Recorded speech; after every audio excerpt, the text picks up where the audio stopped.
to AmalgamNation. This week I'm doing Assassin's Creed 3. This is the third game in the Assassin's Creed series, well, the third numbered game. There have been smaller games in between for the different consoles that's been released on and the different platforms and whatever, but I've only played the numbered games. And Assassin's Creed 3 is not the best, it's not the worst, it's one of my favourites because it has some good features. Typical features for Assassin's Creed: you're an assassin. You jump off buildings, you hide on rooftops, you hide in haystacks. All the usual stuff is there. You have your hidden blades, you have your swords, you have your... Now you have guns in it as well. You can pick up rifles off people, or there's stacks of rifles around the place because this is set in America. And you get to meet loads of interesting historical figures, and one of them is Benjamin Franklin.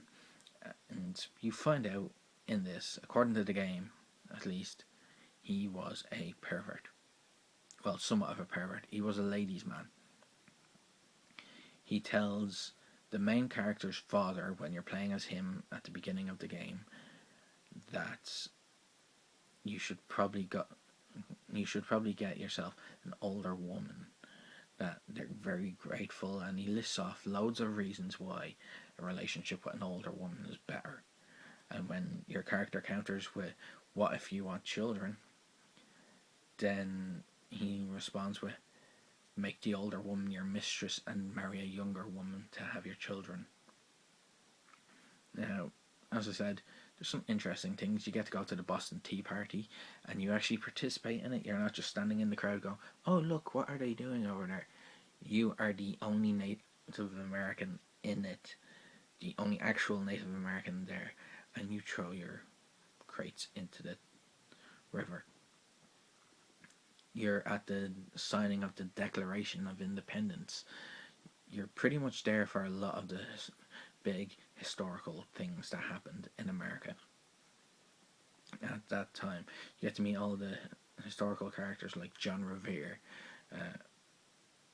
I can't think of any others off the top of my head.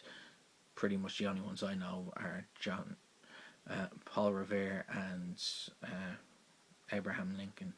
No, he's not even in this, I don't think. No, he's not in this. And the guy I mentioned before, I can't remember now. But basically, you meet a lot of historical characters.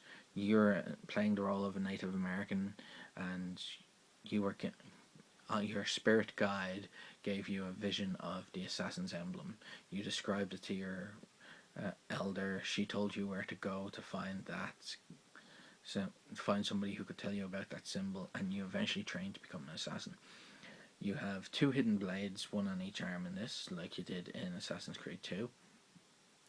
For some reason, despite the fact that if Desmond is related to Ezio, and Ezio was related to Altair and got Altair's robes are gone. They're not in America. There's no mention of where they are. Ezio's hidden blade, the one with the gun and the poison blade, and all those cool things that you got in Assassin's Creed 2 that some of them made no sense. They just gone. There's no mention of them having existed. Ezio's mentioned, and so is Altair, and that's that.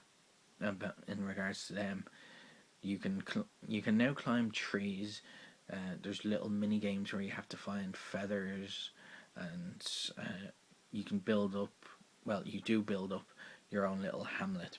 You get a pub, a church, a doctor's, a sawmill, a lumberyard, which is actually the first one you get in the area. You also get a farmer and a tailor and a carpenter, and you can use those people to get you certain weapons and upgrades and you name it, and you use them to make money, and you use that money to upgrade your weapons, and you use the money to also upgrade a ship. Now there's ships in this. Well, there's ships in this. You get to pilot one of the ships or to sail one of the ships, and it's called the Aquila, and it's basically just thrown in there for an extra feature to give you something more to do. There's one point where you have to do something on it. You can't not do this piece. Then after that, the ship plays no role, well, no major role in the storyline whatsoever. It actually plays no more role in the storyline whatsoever. There's no point where you get Abraham Lincoln coming up. Well, not Abraham Lincoln again. I'm getting names mixed up.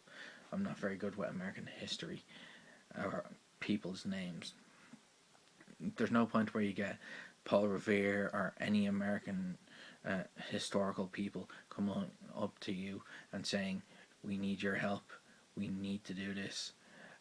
You use the ship twice as part of the storyline, and once is you're going to blow up part of a fort as a distraction so that you can sneak into it and do something or other. And I can't even remember when that happens, to be honest. It's been a while since I played this game properly. I've recorded the footage that you're looking at, but other than that I haven't played it properly in a little while. It's, as I said, like every other Assassin's Creed game out there, just this one adds new features. You're now Native American.